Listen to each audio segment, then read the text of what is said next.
तो purchasing cycle में सबसे पहली चीज़ है रिकग्निशन ऑफ नीड। यानी अगर कहीं पे कोई मैकेनिकल सील की एग्जांपल ले लेते हैं, मैकेनिकल सील फेल हो गया है, उसकी क्या वजह है?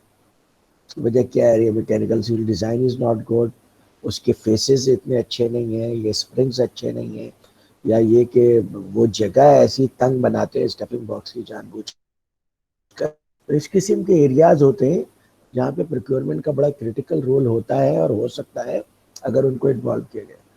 तो सबसे पहले आप नीड एनालाइज करते हैं, नीड एनालाइज के बाद आप सोल्यूशन आइडेंटिफाई करते हैं।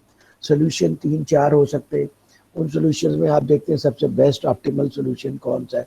उस सोल्यूशन को पिक करके आप स्पेसिफिकेशन डिज़ाइन करते हैं कि भाई इस जगह पे जो भी चीज़ लगेगी उसकी स्पेसिफिकेशन, टेक्निकल स्पेसिफिकेशन ये है, this is the our minimum requirement. वो भी हो गया तो फिर आप दो डिसीजन करते हैं, मेक और बाई डिसीजन। बड़ी चीज़ों में, not in case of mechanical seal, you will never make that if you, because it is a different business. तो आप डिसीजन लेते हैं कि भाई या तो हमें इसे बनाना चाहिए खुद या फिर परचेज करना चाहिए। तो आप देखते हैं कि किस में फ़ायदा है। मेक में फ़ायदा है तो मेक कर लेते हैं, बाई में फ़ायदा है तो बाई कर लेते हैं। ये भी डिसीजन होते हैं और इस डिसीजन में आपका प्रोक्योरमेंट फुली इन्वॉल्व होता है। जब ये डिसाइड कर लिया कि जनाब you have to buy it, purchase it from outside, तो फिर वेंडर आइडेंटिफिकेशन, सोर्स आइडेंटिफिकेशन होती है। ठीक है, आप कोई भी चीज़ लेने के जाए, एक बियरिंग लेने के लिए जाए, 1 दर्जन से ज़्यादा मार्केट में अच्छे ब्रांड्स मौजूद हैं।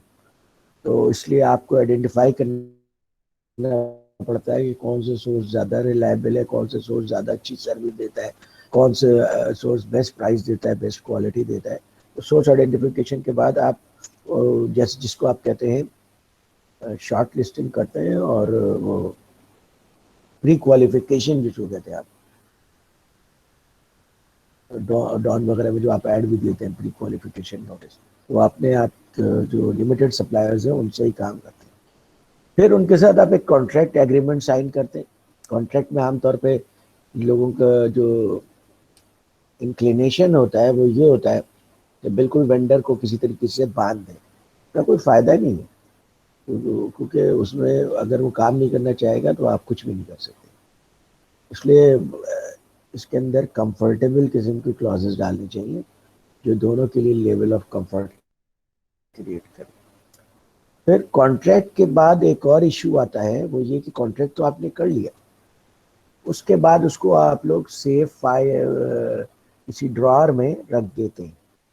वो इसलिए नहीं साइन किए जाते हैं कि आप उसको ड्रॉअर में रख दें।